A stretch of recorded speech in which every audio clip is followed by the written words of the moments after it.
بسم الله الرحمن الرحيم الحمد لله رب العالمين والصلاة والسلام على رسوله الكريم محمد بن عبد الله وعلى آله وأصحابه وسلم تسليما كثيرا إلى يوم الدين. We have gotten to the section of Tayammum, or a purification that is done without water, rather done with other things, which we will get to the exact list of objects, usually dirt and rocks, and we will get to the reasons that allow us to move from a state of making wudu to a state of making tayammum. قال المصنف رحمه الله: ويتيمم المسافر في غير معصية والمريض لفريضة أو نافلة، ويتيمم الحاضر الصحيح للفرائض إذا خاف خروج وقتها، ولا يتيمم الحاضر الصحيح لنافلة ولا جمعة ولا جنازة إلا إذا تعينت عليه الجنازة. So the first reason that someone would be allowed to use tayammum is the complete absence of water, regardless of the reason. One of the main reasons is traveling, and not traveling of the modern era, but traveling using more traditional methods, such as on horseback or camelback, or even on foot, going long distances. Usually water will be scarce, and if there is no water at all, then tayammum is permissible. He says, وَيَتَيَمَّمُ الْمُسَافِرُ فِي غَيْرِ مَعْصِيَةٍ. So this rukhsah, this permission of using tayammum is only valid in a travel that is not a ma'siyah, a travel that is not a sin itself, meaning someone who is traveling to another city so that he may go get drunk, or someone who is traveling to another city to kill someone. He's not allowed to make tayammum in these sorts of travels.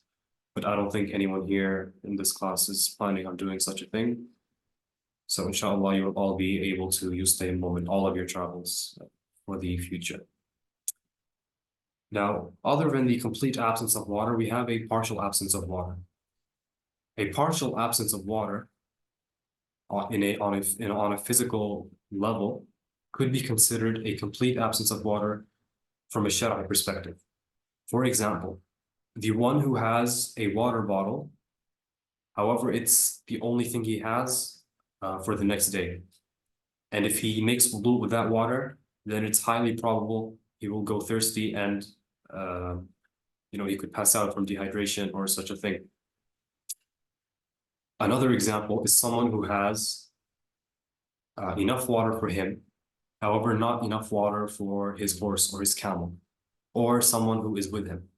For example, a Muslim and a Kafir are traveling together, and there is enough water for the Muslim to make wudu and drink, but then the Kafir would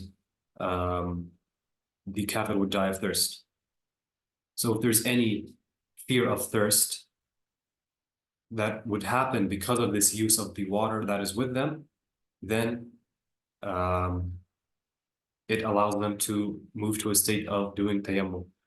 So regardless of whether the person or thing that is going to die of thirst or going to be harmed by thirst is the Muslim himself or an animal with him, or of course an animal with him, it doesn't mean a random stray cat that just happens to be there. It's talking about the animals that are with him, something he's using for traveling, or something he's using for a dog used for hunting, or something used for carrying cargo, not something that's just there. As well as the people with him, even if it's a murtad. Even if it's a kafir or a murtad, then it is permissible. And the only exception that some scholars said was the harbi, the person that you are at war with. Although the hypothetical situation in which a harbi would be traveling with you is, very unlikely to occur. So this is the first scenario in which you are allowed to use tayammum, in which there is an absence of water, realistically, or a shar'i absence of water that happens because of a physical lack of water, or the existence of water, but not enough to be used. Similarly, if someone has enough water to make half of wudu. For example, he has enough water to do only his hands and his face, and he's not afraid of thirst. He knows that, for example, he has to make wudu for Maghrib, and Maghrib is in 20 minutes. And he knows after an hour, he's going to get access to more water. But he's concerned with Maghrib right now because it's coming before he gets access to water. Maghrib is in 20 minutes. So if he does not have enough water, even if he's not afraid of dying of thirst in this scenario, if he does not have enough water to complete all of his wudu, then he's also moving to a state of tayammum, because in the Maliki madhab, wudu is not something that is it is not something that is done part by part. You either have wudu or you do not. So some other fuqaha would say, do half of the wudu and then finish with tayammum. But no, we say, even if you have enough water for half of wudu, you do tayammum, because it's either a full wudu or not. لِفَرِيضَةٍ. So he does tayammum for a fariḍah or a nafila. So this is the traveler. The traveler can make tayammum for a fariḍah or a nafila. ويتيمم الحاضر الصحيح للفرائض إذا خاف خروج وقتها. So we have different scenarios here. First we talked about the traveler, and now we're talking about al-hadir, the resident or the person who is staying there. Al-sahih, he adds a second characteristic. Al-sahih means the opposite of al-alil, or the sick one. Al-sahih means someone who is in full health, because there are some health conditions that allow us to make tayammum as well, which we will get to. The person who is a resident and is in full health, he makes tayammum for fara'id.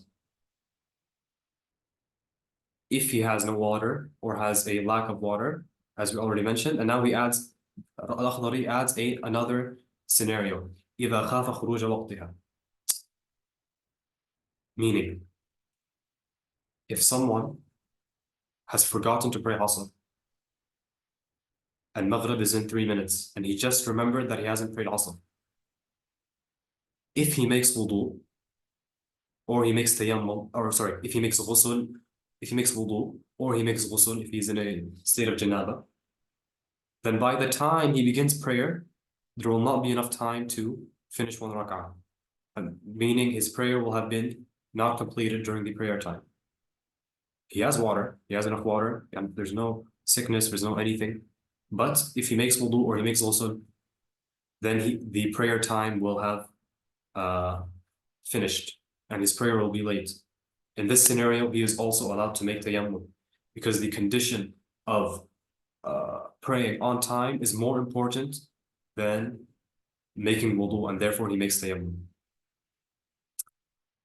ولا يتيمم الحاضر الصحيح لنافلة ولا جمعة ولا جنازة إلا إذا تعينت. So,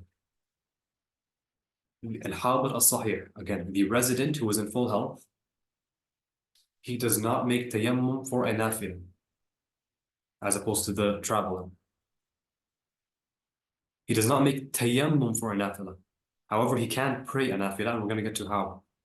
The tayammum must be done for a fariḍah. وَلَا جُمْعَةٍ. So he does not make tayammum for a Friday prayer. If he is in a state where he needs to make tayammum for a Friday prayer, then he makes tayammum. However, he prays dhuhr. He does not pray Jum'ah. And this is in truth a big point of discussion within the madhab. However, this is the dominant view that Shaykh Khalil in his Mukhtasar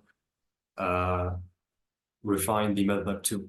And we will discuss, inshallah, the evidences of this later in higher levels.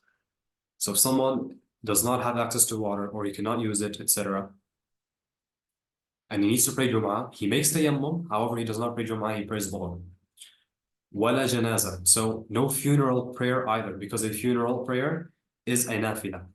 Illa idha ta'ayyanat alayhi janaza. Meaning, unless the janaza becomes a fard ayn for him, becomes a personal obligation for him. How does this happen? A janaza, or a funeral prayer, is a fard kifaya. It's a communal obligation, meaning at least one person, even though it's a sunnah on an individual level, it's an obligation upon the community. At least some parts of the community have to perform the funeral prayer. If nobody performs the funeral prayer, then they are all punished by Allah subhanahu wa ta'ala. Therefore, it's a fard kifaya, but a sunnah on an individual level. And some scholars will call it something called a sunnah kifaya, which is the same thing, but a different wording for it. So if you hear someone say sunnah kifaya, it's still fard kifaya. It's still fard kifaya in the sense that you will be punished if you leave it all together as a community. Now, because it's a communal obligation, if there's someone who has passed away and there is nobody performing the janazah prayer on him, then it becomes a personal obligation on every single person, because that's what a fard kifaya is. If nobody's doing it, then it becomes a personal obligation for everyone. So the person who's doing tayammum, he now has to perform the janazah prayer. It becomes a personal obligation upon him to fulfill the fard kifaya. And therefore the janazah here is no longer a nafila or a recommended prayer. Now it's a fard prayer for him, and therefore now he is allowed to make tayammum and pray it. However, if there's other people praying it, then it's a nafila for him, because if there are other people praying, then the fard kifaya has been fulfilled, and therefore it is no longer a personal obligation upon him, and therefore he can no longer make tayammum for it.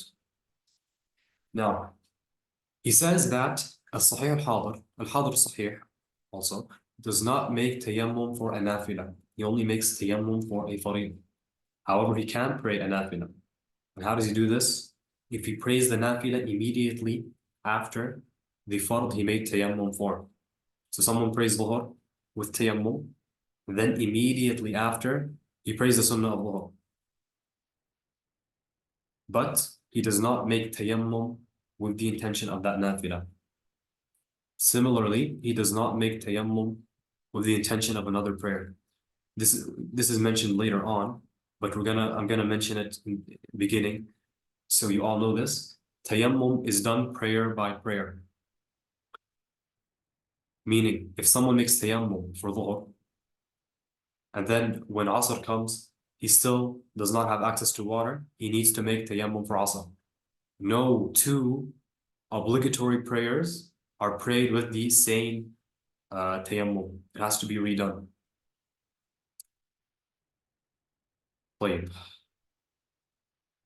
There is one more scenario in which we are allowed to, not one more, but one more that I'm going to mention. There are many, but there's one more that I'm going to mention in which you're allowed to make tayammum, and that is which there is enough water, there is enough time to do wudu and to pray. However, you do not have access to this water, either because it's in a physically hard to get place, meaning it's either deep in a well and you don't have a bucket, or a modern day scenario is if all the pipes are busted and you can't, you have water in the water tank, however you can't access it due to the way it's placed, and you just need to wait for a plumber to come, and you don't have any drinking water in the fridge or anything. So you have water in the water tank, but you can't access it. That is also a scenario in which you don't have access to water. So this is from the Shari'i perspective, a lack of water, because any practical existence of water, but disability to use it, makes it a Shari'i, a legal absence of water. Another example of this is if there is water and you can physically access it, however, it's being sold for an absurdly expensive price. This is also, you're allowed to make tayammum in this scenario. If it is being sold for a normal price, you walk into a supermarket and they're selling the water bottle for 1 riyal or whatever currency you buy it in, then that's a regular water price. In that case, you're obligated to buy the water to make wudu.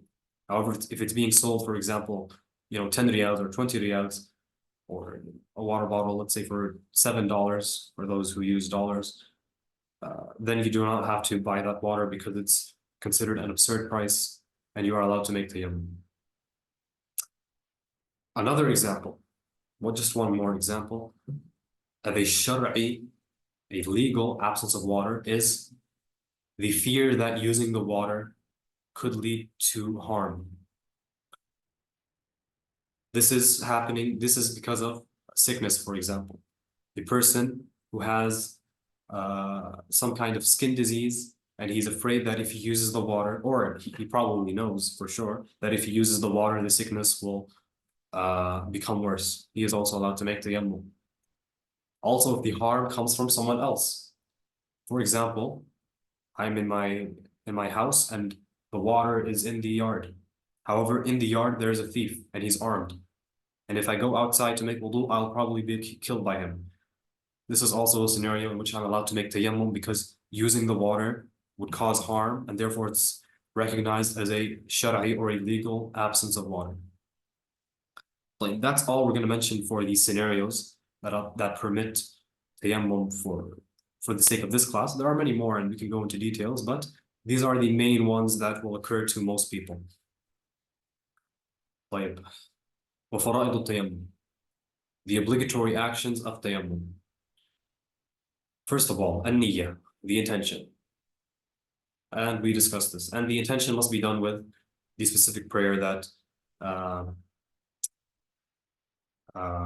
you are making tayammum for, because as we discussed, an obligatory prayer must be done with the tayammum, but no two obligatory prayers can be done with the same tayammum. So it must be specified what this tayammum is being done for. وَالصَّعِيدُ الطَّاهِرُ. الصَّعِيد الطَّاهِرُ. So the sa'id that is not najis, it's pure. What is a sa'id? A sa'id, according to some linguists, is simply soil and dirt.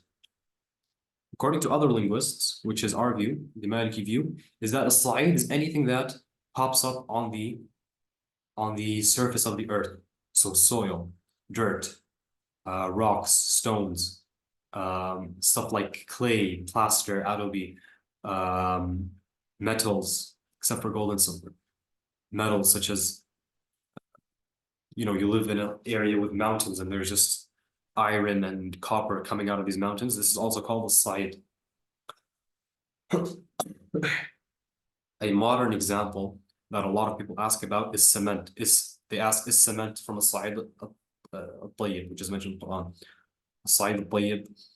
No, it is not, because cement does not pop up on the surface of the earth. Rather, it is created synthetically by a mixture of different elements. So one cannot make tayammum with cement. So we can use them in their natural state, in the state in which they appear on the surface of the earth. We can also use them from walls, for example. In many countries, the walls are made of stone. Like here in Jordan, the walls are made of stone.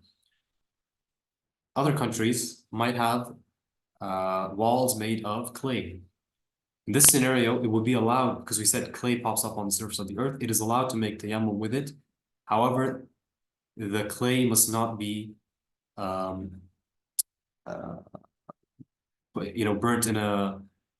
the bricks could be burnt in a kiln, or more traditional methods will just fire the entire wall. The clay must be in its natural form. Anything that is burnt, whether clay or plaster or any of these materials, which are usually cooked so that they harden and become waterproof, then it is no longer permissible to make tayammum. It must be in its natural state.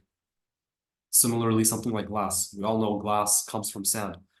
However, because it's not in its natural state, you can no longer make tayammum with it. And that is the basic definition of a sa'id tahir and the most common examples of what is permissible to use. طيب. ومسح الوجه. So wiping the face. The body parts that must be done for tayammum are the wiping of the face and al-yadayn ila al-ku'ayn. Must be wiped. وضربة الأرض الأولى. It is obligatory to, touch the thing you are making tayammum with, and then use it to wipe over the face and the hands to the wrists, the ku'ayn. However, it could be sunnah to touch that thing twice or strike that thing twice. He's saying وضربة الأرض الأولى. So hitting the earth doesn't have to be the earth, it could be a wall, as we said. However, hitting the earth the first time is obligatory. The second one is a sunnah, just as we mentioned that he's going to mention later on. Sorry, just 1 second. Wal-fawr. Al-fawr, as we mentioned in both wudu and al-ghusl, is to do it within a time frame. So I should not do tayammum on my face and then do tayammum on my arms the next day. It must be done within the same time frame. وَدُخُولِ الْوَقْتِ وَاتصَالِهِ بِالصَّلَاةِ. This is a big difference in tayammum from wudu. Tayammum must be done after the entrance of the prayer time. Wudu, I can do it before. I can do wudu for dhuhr 2, 3 hours, 10 days before that dhuhr adhan is called. However, tayammum, I must do it within that time frame, within the time frame of the prayer. So after the adhan has been called. Tayammum done before that is not valid. It is a condition that is done in that prayer time. And then he says, وَالصَّعِيدُ وَالتُّرَابُ وَالطُّوبُ وَالْحَجَرُ وَالثَّلْجُ وَالْخَطْخَالُ وَنَحْوُ ذَلِكَ. So then he mentioned what sa'id is, and we already discussed this. He says al-sa'id is dirt and tub, which is adobe or specific type of clay that they use to make bricks. Wal-hajaru, and rocks and stones. Wal-thalju, snow. And he means ice here. Snow is a form of water, and it is permissible to make wudu with it. However, if it is frozen and you are unable to melt it so that you make wudu with it, then you are allowed to treat that ice as if it is sa'id, as if it is dirt, and you can strike it and make tayammum with that ice. So this is an exception. The only time you're allowed to use this is if you are unable to make wudu because you're unable to melt it or turn it into liquid water. So a lot of types of rocks and stones and different materials that frankly, living in the cities, we no longer experience them the most. Rather, nowadays it's really rocks and stones. But those who live in near a forest or near a mountain, they may experience a lot of different types of natural things that just appear on the earth. ولا يجوز بالجص المطبوخ والحصير والخشب والحشيش ونحوه. So it's impermissible. The just al-matbukh, like we said, it has to be in its natural state. He said just al-matbukh means the cooked just. So anything that's cooked. He uses just as an example, but anything that is cooked from sand, stone, rock, plaster, just adobe, clay, anything that is cooked is no longer in its natural state. So it's impermissible. Wal-hasir, wal-khashabi, wal-hashish. So things like straw, al-hasir, straw, and al-khashab, which is wood, wal-hashish, grass. These have been discussed in the madhab, whether these are considered sa'id or not. And eventually the dominant position is that these do not fall under the linguistic definition of what a sa'id is. That stuff like wood and grass, they're not technically sa'id according to the correct linguistic view that they agreed upon. And its likes. ورخص للمريض في حائط الحجر والطوب إن لم يجد مناولا غيره. So it is permissible for anyone to use a wall of clay or adobe or rocks if he cannot find someone to give him, the slide in its natural state. So someone who's trapped in a room of stone, he's in prison, for example, and he requests that someone brings him water.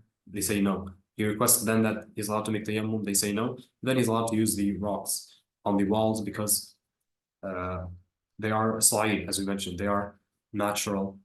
The rocks are in their natural state. You can make tayammum on them. Now here's a question. What if, in this scenario that we just give, that we just gave. The prisoner is trapped in a room of plastic. The plastic is not sa'id. He requests water, they say no. He requests something to make tayammum, they say no. How does he pray? There's 4 views in the madhab. And these 4 views are basically every view that is possible. What does this mean? There's 2 variables here. The first question is, does he pray? Second question is, does he make up that prayer when he's able to, or when he has access to wudu or tayammum? So naturally, we combine these 2 variables. We find an exhaustive list of all the possible things he can do. He can pray then and not make that prayer up. He can pray then, he can pray then and not make that prayer up. He can pray then and make that prayer up. He cannot pray then and not make that prayer up. And he cannot pray then and make that prayer up. Now, the main view in fatwa and the view that is most strongly narrated from Imam Malik is the third one, which is that he does not pray and he does not have to make it up, because he does not have access to wudu, and therefore he's being burdened with something that he's incapable of doing, and therefore the prayer, he is no longer obligated to do that prayer. So he's not even sinful for leaving it. This is the strongest view. The other 3 views are also strong. And like we said, these 4 views are an exhaustive list of all the possibilities. Because when we combine these 2 variables, whether he prays or not, whether he makes qada or not, meaning whether he repeats the prayer or not, these are the only 2 variables that are relevant. And when we combine them, we have 4 different options. And these are the only 4 options. And all 4 options are considered strong in the madhab. And the strongest one, and the main one, is that you do not pray, you do not have to pray, and you do not have to make that prayer up.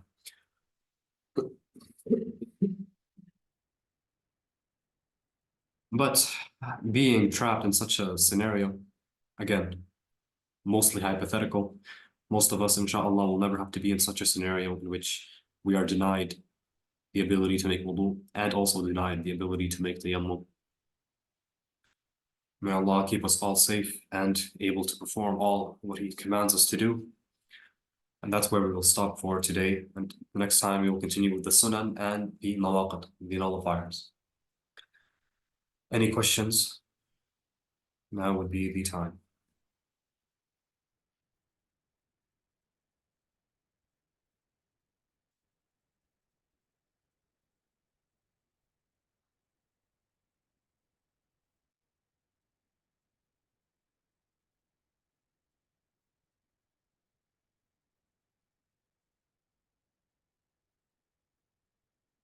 But I don't think there's much questions. I see one question about janazah. Sorry, can one perform tayammum on a painted wall?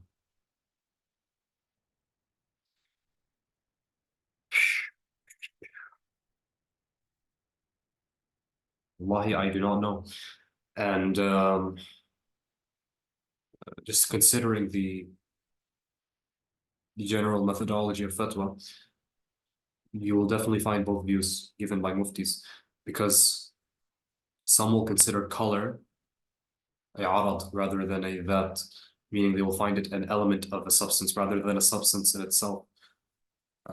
And this is if the paint is very thin. Now, I can tell you this for sure. If the paint itself is made from traditional materials, very, very extremely rare in the West, probably non-existent at all. If you go to a village where they still make,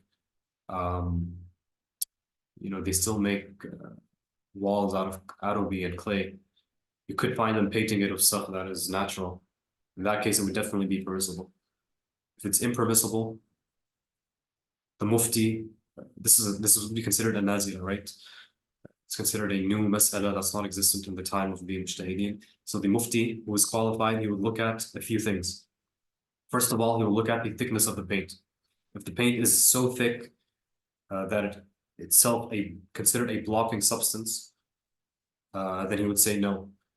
If it's thin enough, then it would depend on whether he considers it a arad or a that. But the vast majority would not, just based off my experience, the vast majority would not consider it permissible. Now let's consider something else. We already mentioned that using the walls, as we said, it's only permissible for people who can't use slide in its natural state from the ground or such. So first of all, it's a very rare scenario in which you are allowed to use walls. So the question should be avoided for someone who is not in such a situation. But for those who are, again, the vast majority of muftis would consider it impermissible.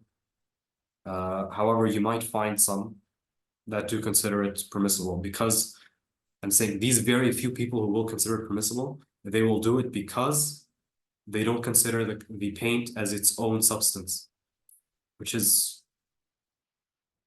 a questionable view, but still valid and present in our books.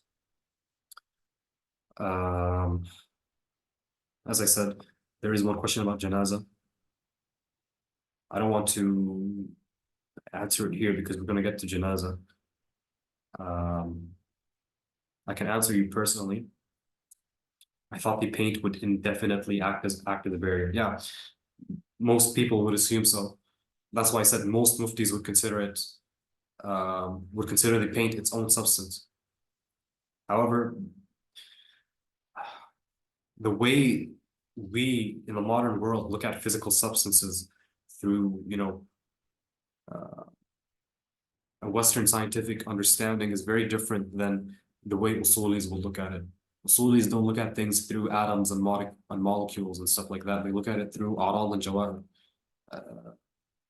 essences and actual things versus versus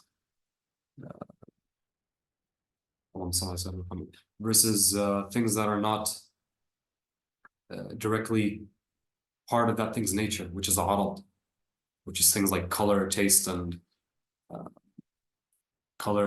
warmth, light, stuff like that, which is a very, very long topic in usul al-fiqh, which inshallah we can talk about. But yeah, the vast majority would consider it a barrier, but some would not. As we said, to be in this scenario in which you're allowed to use walls, it's already very uncommon. So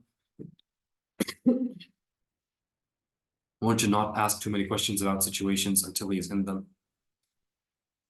A lot of people would come to Imam Malik and ask him for fatwa. And he would ask them, Hal hasal? It's like, has this happened? And they would say, no. This is just a hypothetical question. It says, come back to me when it's actually happened. So we shouldn't, there's already a lot of burden on the shoulders of the muftis from asking questions, because it's such a dangerous job to work in Shari'i matters and in fatwa, because any mistake could be considered, lying upon Allah subhanahu wa ta'ala. And therefore, our methodology, specifically the methodology of the Maliki, is always to avoid definite answers to questions unless someone is in that scenario. As opposed to the Hanafis, who have extremely long hypothetical questions in their books, such as whether or not it is permissible to eat a mermaid. You can find stuff like this, even though, they're just wondering, if we find a real mermaid, would it be permissible to eat? So it's very different the way fiqh is done in Iraq and in Medina. But anyways, I think I answered the question as best as I can. I can look for a definite answer from a mufti, and I can tell you who said it. However, as I told you, it will definitely not be the mashhur view.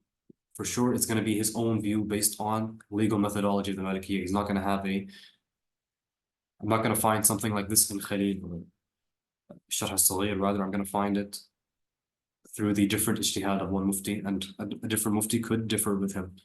And this is on the issue of paint. طيب, inshallah, next time we'll get into Sunan and Nawaqid of Tayammum. Could one perform Tayammum with talc powder? I don't know what talc powder is. I don't, as good as my English accent is, I don't really know what a lot of English words mean. It's like chalk. You can do it with chalk, yes. Because chalk is a natural thing. You can find it, in rocks and stones. So if it's like chalk and you can find it naturally on the surface, then yes, it's permissible. See you all next time, inshallah. وصلى الله على سيدنا محمد وعلى آله وأصحابه أجمعين.